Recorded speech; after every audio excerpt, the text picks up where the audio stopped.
Good morning. I see everyone continuing to pop on. It is a little after 9, so I'm going to go ahead and let Andy go. He is here today from College Board to talk to us about the AP data from last year. So I'm going to go ahead and turn it over to Andy.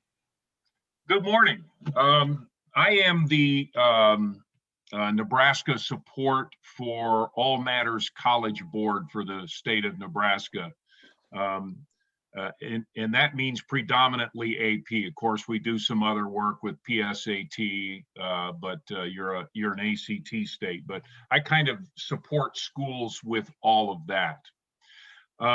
As context, each year, the College Board puts out 2 reports containing AP data that is for your state, in this case, Nebraska, and nationally. And in the fall, like September usually, there's a report that comes out which is detailing the AP administration from that past spring. So this past September, we went through some data for all AP test takers in Nebraska in 2020, in the spring of 2020. And then what normally comes out late January, February, is something we call the AP cohort report, sometimes the AP report to the nation. And that report looks only at the cohort class of, in this case, 2020. And it looks at the data around their AP participation and performance during their time in high school. And we look at that in a lot of different ways. And then we also lay that over on top of the AP participation and performance for cohort classes for other states around the United States. So the AP cohort report is what we're going to take a look at today. And this is the main report for the nation that we'll look at. It has been released and it's public. And then there's data that you have, which you can use for your own purposes. And we'll kind of talk about any constraints around that once we get into that. The whole idea of this is so that you have the information that you need to understand what's happening with advanced placement, participation, and performance in the state of Nebraska. And so that you can determine whether or not that's where you want it, if there are insights into areas that you might want to target, if there are particular programs, for example, North Dakota, they've got a lot of gas and oil money, and STEM courses are a big deal for them. So they have invested some money in AP STEM courses and are doing a lot of work around that. So there's a lot of different things that can be done with the data, but mostly it's just to give that to you. So then you can begin to think about what you might or might not want to do. And then I'm here to support you both in understanding the data, but then in any kind of work that you might want to do in expanding AP participation or strengthening AP performance. I can be a partner with you on that. And I'm a partner with schools as well in trying to support their goals as well. So does that help as a sort of a context of what this is about? Any questions at this point? Okay, so give me just a second here. All right, can you see my screen with it says about College Board on it? Yep. All right. Hang on a second here. I thought I had reset that, and of course, I did not. This is the AP cohort, and by the way, interrupt with questions anytime we get to it. Even though I'm going to be talking, doing most of the talking and presenting some data, this should be about a conversation and helping you understand this. So don't worry about that. So this is the AP data report for the graduating class of 2020, and it's going to look at AP participation and performance for that senior class and any AP course that they took during their high school career. Let me back up and rephrase that. Any AP exam that they took in their high school career, and then the performance on that exam. The distinction I need to make here is that up until the last probably year, 2 years, we wouldn't know who took an AP course but did not take the AP exam. We have since shifted to online registration of students in the fall, whether or not they take the exam or intend to take the exam. It gives them access to some resources, but then it also lets us understand who's taking AP courses and not taking the AP exam. What are they doing? Are they doing a dual concurrent enrollment piece instead? Do they not feel confident about that? Do we have any insights into the demographic breakdown of that? Does it tell us something about what we can do to better support those students? Those are the kinds of things that we can get going forward about AP course takers, but for now, we're limited to AP exam takers and their performance. So I just wanted to make that important distinction. So there's a lot of information in here. I'm not going to go through all of this in detail. You're all very capable of reading all of that, but you're aware of AP and the benefit that offers to students. The fact that it's a common standard, really considered the gold standard for determining readiness for a college level course, because it's the same exam across the entire country. Everybody kind of takes that. So all of this information up front is kind of talking about that a little bit and some of the things that we were trying to do this year to support students. So, and because this is our first time talking as a group, I'm going to take a couple minutes to put some context around some of the changes that we made to how we support AP before we get into the data. And it's particularly important because in past spring and this year, we've got this pandemic going on and students in and out of school and concerns about being able to cover the full course content, and how do you support students when they're at home? How do you leverage that face-to-face synchronous time with that teacher? So we've done a couple of different things to address that. We have laid out, the units, and we've taken the whole AP course, content and skills, we've broken it down into units and put that in what we call a course exam description. And within each of those lessons, it's like a lesson plan for the entire school year with tremendous detail. What's the key focus for this particular lesson? What's the content? What's the skill strand we're working on? And then there's a guiding question that will help students sort of focus on what's most important out of that. Then as they go through, we have personal progress checks where we're monitoring student progress around content and skills that we know will be on the exam. And that feeds into a performance dashboard.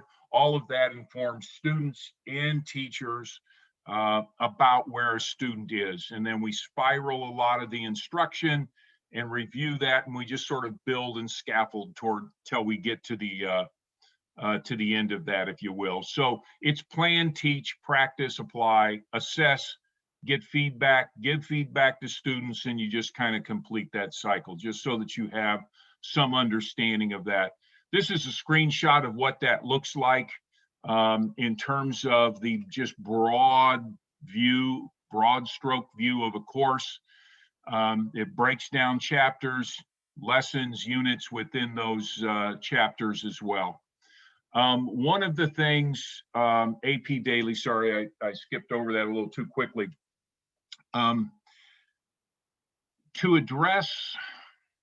To help support students, particularly in this year, but also overall, we provide what we call AP Daily videos. And there's one for each of those lessons that we provide in that course exam description.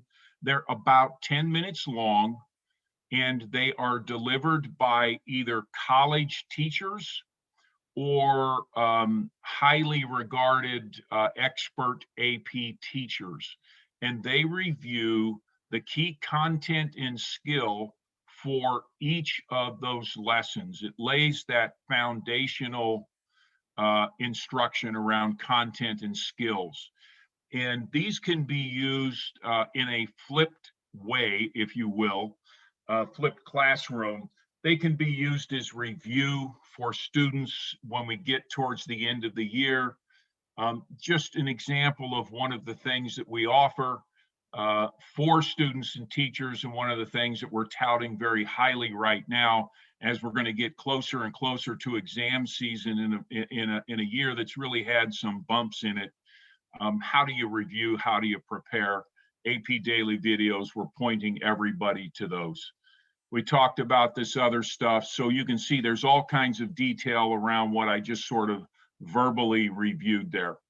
AP credit policies. So we always provide the maps kind of showing around the country which states have a statewide credit policy for their state institutions that usually is if they score a 3 or better in an AP course, it grants automatic credit for that course at state institutions. And placement, sometimes it's used for scholarship, et cetera, et cetera. Obviously, Nebraska has some policies in place with your state and private institutions, but those vary a little bit. All right, we scroll down here. Sorry about this. Let's just skip down to some of the data here. So, figure 1, it is the percentage of the class of 2020 who took an AP exam at some point during high school and scored a 3 or higher on that exam. It only counts a student once. So if they took 5 exams of 3 or better, we're only counting them once. We're just looking at the percentage of the class by state, in this case, who scored a 3 or higher on AP exam sometime in high school. And you can see that the national average is 24.4%. So almost 1 in 4 students across the United States took an AP course at some point in high school and scored a 3 or better. And then as we scroll down, this is one where we do the comparative data. And you can see down here towards the bottom of that is Nebraska with 11.8%. So just better than 1 out of 10 students took an AP exam at some point in high school and scored a 3 or better on that. We're going to look at some other data that will inform that, but you can see some of your other neighboring states, are also more towards this end of the data. There are reasons for that. It's obviously, as you know, it's more challenging in some rural places to deliver AP, to have the people and the resources or just the number of students that want to do that. In a lot of cases, we have a huge emphasis on dual enrollment. over dual concurrent enrollment over AP, or that they go jointly and a lot more students do that. And then, we'll look at some numbers where we've seen a little bit of a drop, and something that Cheyenne and Corey and I have talked about when the new ESSA requirements came out and structures came out. Some of the monies that used to go to subsidize AP exam fees for low-income students went away. So that's also had an impact on that number. So we're going to go down here now and take a look. This figure 2A looks at the 1, 3, 5, and 10-year change in the percentage of graduates who took an AP exam in high school and scored a 3 or better. It's ranked by the 10-year growth, the growth over 10 years. So you can see District Columbia has increased almost 16%. Additional students took an AP exam and scored a 3 or better at some point in their high school career. You can see here the average, the United States, it's 8.2. And in this past year, the average was 0.5. So because we had such an unusual year this past year and past spring for those exams and everybody was scrambling, that number, dropped lower than it would normally have been. So that's, I don't want to assume the obvious. I want to make sure that we at least address that. So as we scroll down here, you're going to see Nebraska, 4.1. So the national average was 8.2% growth over the last 10 years. Nebraska's 4.1. But if you look, so this is the 5-year. So the 5 years been 1.2. So those 5 years prior to that was your larger growth. And this is where we start seeing some of the other changes in funding and increased emphasis on dual enrollment, some of those other things that kind of impact that number. For example, your neighbor Iowa has a very strong emphasis on and partnership with their community colleges, and they do a lot of the dual concurrent enrollment courses across the state. Any questions on that data, those first two data sets? Okay. No, this is the, yeah, go ahead. I'm sorry, it's not really a question, but I appreciate you calling out the dual credit situation, because I really truly feel that that has played a huge role, especially in the rural schools. As you say, they don't necessarily have the personnel to support an AP program. And so the dual credit programs that are existing really play a huge role, because those can all be online or asynchronous or whatever method that happens to be. So I appreciate you calling that out, because I truly believe that that has played a role in that. Thank you. Yeah. Oh, yeah, you bet. No doubt. Yeah, and I certainly, again, I make certain assumptions, and I forget that we have not spoken as a group before. I've spoken with Cheyenne and Corey, but yeah, this is not at all intended to be an evaluative kind of presentation of data. It's simply contextualizing some of that. And dual enrollment serves students very well in very, very many situations. And that's just how it is, and that's okay. So yeah, I thank you for bringing that up so that I can make sure that we're clear on that. Okay, so that's the raw percentage. Oops, let me scroll back up here. Sorry, I'm jumping around a little much here. So you've got that. Then we go into figure 3, and then we're going to look at the distribution of AP scores by state. So what percentage were 1, 2, 3, 4, and 5?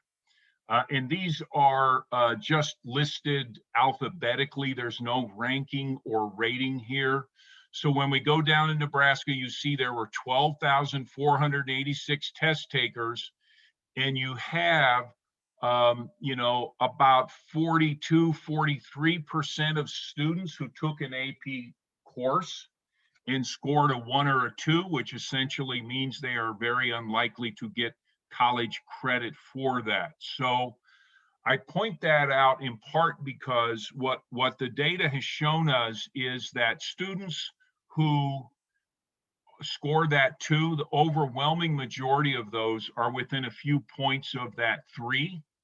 So then that begs the question, what can we do to support students in those situations sort of get over the hump?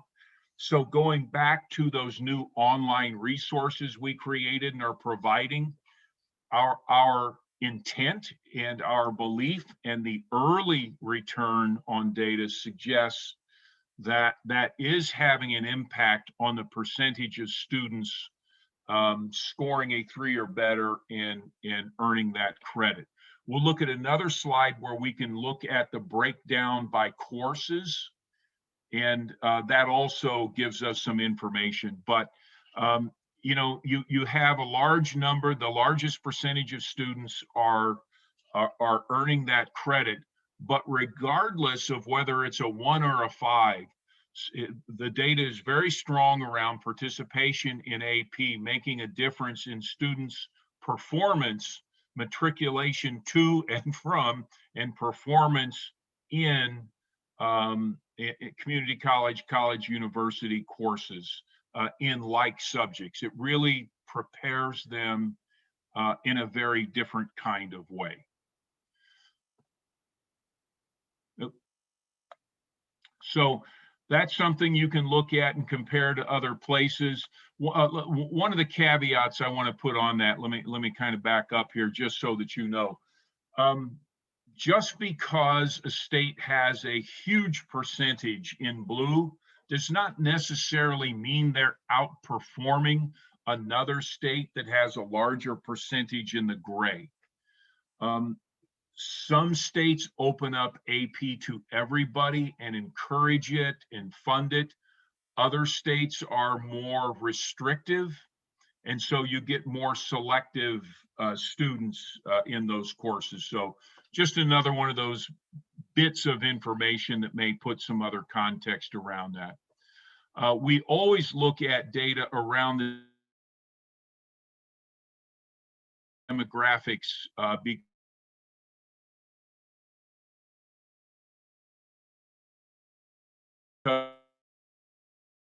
because we want to, we want to do everything we can to support access and equity.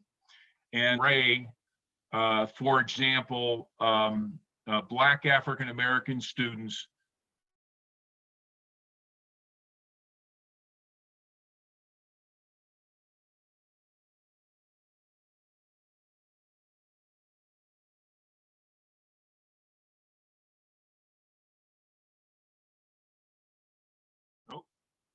are you?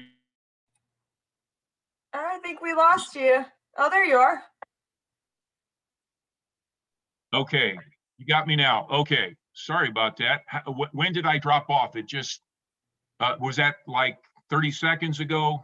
Yeah, it wasn't very long ago at all. It wasn't for very long. All right, so let me go back to, where's that? Here we are. Okay. You have that graph up there now?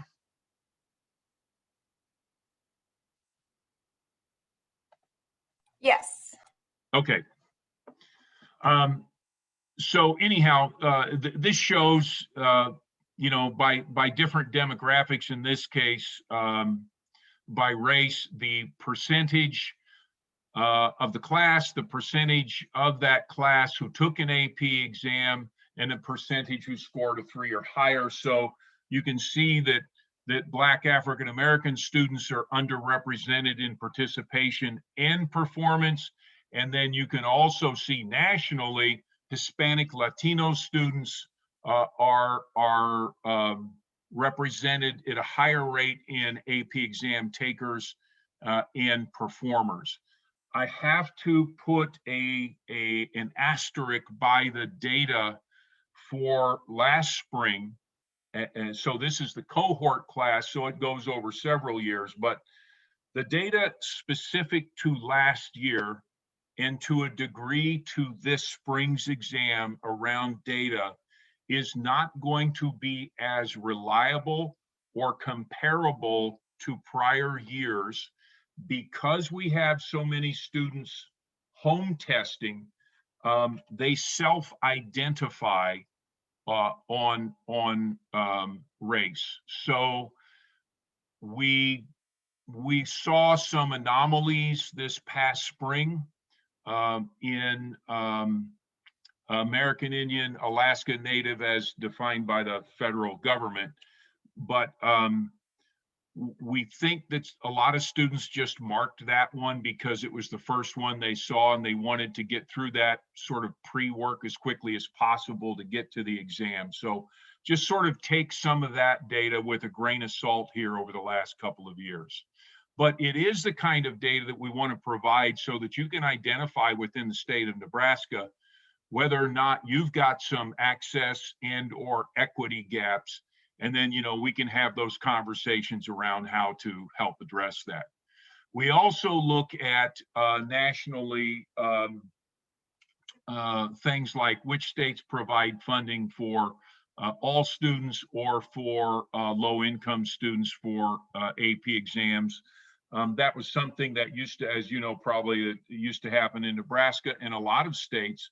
And then when they kind of changed the funding structure around, that money went into a big pot, and most people started using it for other items. So what we do see, though, is where there is funding for all students or funding for low-income students, we see a smaller gap in equity and access for traditionally underrepresented students. So that was just a little map of that. And when you get to the back of this, you just see the appendix with a lot of the raw information so that you can kind of look at it from that standpoint. And that is the national report, the national sort of AP report to the nation, if you will. Before we look at more Nebraska specific stuff, any questions or comments? Okay. All right, can you see the score distributions there for Nebraska? Yes. All right. So each course is listed here, and it's sort of, roughly arranged by the, percentage of students scoring a 3 or above. You see the subject, the column with the number of exams that were taken in that course, and then the breakout of performance in that course. We stay away from publishing and do the same for you of any data sets of 10 or less. It's very easy to identify individual students when you start doing that. So just keep in mind and use some caution when you have small data sets about what you publish. But what this does is, there's a couple different things you can do with it. You see the number 5 by psychology, of course, that is the 5th most taken exam in the state of Nebraska. You can see performance by students in that course is very, very high. Look just above that and you see computer science principles. It's one of the things that Cheyenne and Corey and I were talking about. Is it's a really underutilized course. It's the newest course from the College Board and was the fastest growing course that we ever launched. And performance in it has been really very strong on the part of students. It really hits them where they live and in the world that they know. And so I always want to point it out because it dovetails nicely with any project lead the way work. And it is a course that can be taught in smaller rural schools because it doesn't have that heavy equipment need, and it's not a course that needs a computer science teacher. If you've got a good math teacher, they can teach that course very well, because it's not a programming course per se. There's some basic fundamental programming in there, but it's really about exploring how computer science principles are used in a variety of disciplines in a very cross-curricular kind of a way, so that students can see that you can be involved with computer science and not have to be a programmer. If your love is in medicine or biology or agriculture, you'll learn how computer science principles can help you, how it can be applied in those particular areas, and help you with work in that area. As we scroll further down here, you're going to see some of the other courses, like English language and composition is your most taken exam. And we've got about 45% of students who are scoring a 1 or 2 on that exam. So when we start looking at professional development, we look at what can we do to strengthen participation or performance in these courses. How much of that is prerequisite instruction in courses leading into AP? Do we need to strengthen that sort of pre-AP piece? Do we have some newer teachers that could benefit from some targeted professional development? If you look at things like English Lang and English Lit and US history, world history, courses like that, there's a commonality in there for closed reading skills and evidence-based reading and writing. And so you could offer generic workshops around that would have benefit for all those AP courses, as well as performance and dual enrollment and other kinds of things as well. So lots that can be taken out of this to identify where students are participating, where they're performing, where you may be able to target some interventions, if you will, or if you're just looking at a state level at some policy or emphasis. As I said, for example, like North Dakota went STEM, so they're pulling out all their STEM numbers and breaking those down and doing some things to kind of help that. Any questions on this, the score distribution here? Okay. This piece are highlights for the state of Nebraska around advanced placement. So, AP exams, you have written components to the majority of those exams, and somebody needs to read those and place a score on those. And those are our AP readers. And in the state of Nebraska, you have 150 people who do that. 93 high school, 57 college, university faculty. To almost a person, AP readers will tell you it's the single best professional development they've ever had in their content area. You spend a whole day designing the rubric, and then you spend a whole week and sometimes 2 weeks applying that rubric to hundreds and hundreds of student responses. You get very clear about what is most important for students to know and be able to do in that particular course. And then that person becomes an incredible resource for other teachers like that across the state in their district, et cetera. So anything you can do to encourage that's really, really important to do. You have 8 people in the state that lead professional development on behalf of the College Board for AP. Those are very highly trained and highly skilled people. You have a couple of people who are part of the development committee who work on any changes or modifications, in this case to modern world history and computer science A, which is a programming course. You've got one school in the Omaha area, which is participating in AP Capstone. And what Capstone is a it's a 2-course program where students learn how to do college level research and write, present, defend college level dissertations or projects. This is an absolutely phenomenal course. And if you ever get the chance to see what students in those courses are doing, you definitely want to do that. Where colleges and universities are aware of, where they know about Capstone, they are heavily targeting Capstone students, heavily.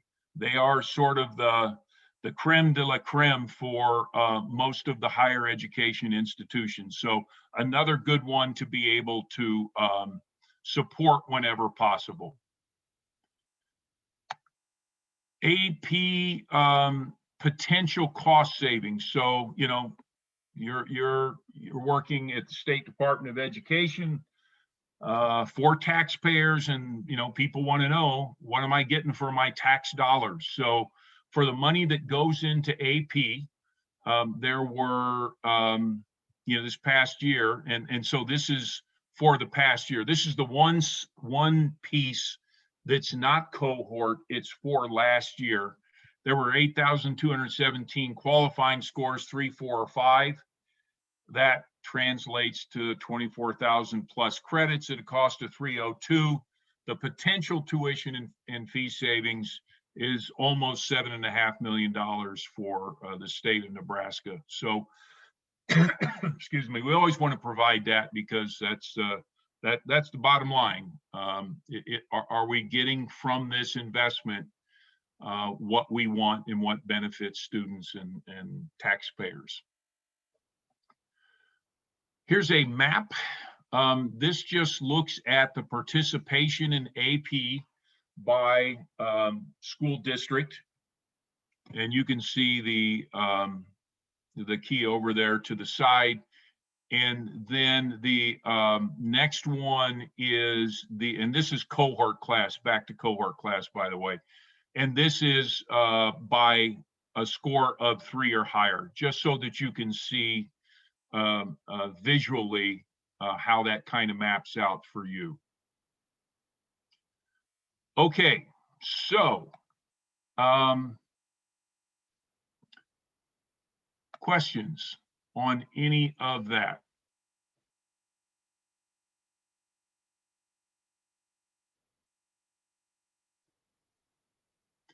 I know that's a lot of information. If you're looking at what happened this past year, we also have that report that we put out in September that looks at just, you know, everyone in the year 2020. So each year we're going to provide that. Each year we analyze that, we look at that, and try to figure out from our standpoint, what can we do to better support AP across the country? What can we do to help you, you know, achieve the goals that you have? You have a goal, or not a goal per se, but you know, you have an emphasis on dual enrollment, concurrent enrollment, and that's important to you. So we don't want to come in and say, hey, you should be doing this, this, this, and this, because that may not be what the priority is for your state. We just want to provide the information, and then you tell us what you want to do, and then we can help you work with some of that and work with schools. And that's one of the things that Cheyenne and Corey and I have been doing around some professional development and computer science principles. Okay. Other questions or other topics related to AP or College Board? Is there something we didn't cover that you've got a question about? For those of you who are here, and I know that some CTE people have been asking about the computer science principles training, from UNL, who is a code.org partner. I'm going to be sending out this afternoon a flyer that I got from UNL that just really nicely lays out the details of the computer science principles course. It's only $300 a teacher, but I know last year they had scholarship amounts that covered all the teachers that were able to attend. So that is something that they are pushing, and those teachers can pretty easily get certified in computer science principles. And it is virtual this year. I've gotten word from UNL, so that'll be a really great opportunity to get more people certified in computer science principles. Yeah, and what that partnership does with code.org is they help support training of teachers to teach that course, and then are they providing materials as well, Cheyenne? Yes. Yeah, I didn't want to assume that. Yeah, then they provide the materials that the teacher needs in order to teach that computer science principle course. So you saw on the percentage of students on their AP exam score, students excel in this course. They absolutely love it. It has transferable knowledge and skills to, dual enrollment courses as well, and prepares students really strongly for, in the case of AP, Computer Science Principles A, if they pursue a more programming path. So I'm really excited that you are partnering with code.org and focusing on that, because that could be an explosive course in the state. Absolutely. And if you have any questions about anything coming up with AP, if teachers ask you, we also sent out, Corey and I have been sending out communication surrounding AP Summer Institutes this summer. So we are hosting some through Lincoln Public Schools. So if you guys get those questions and you're not quite sure, you can forward them my way. Other than that, thank you so much, Andy. Does anybody else have questions?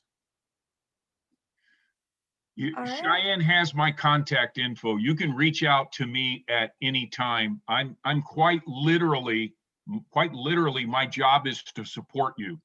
So you'll never bother me. You will justify my existence in the work world. All right. Thank you, Andy. Thank you, everyone. Have a Thanks, great everyone. Friday.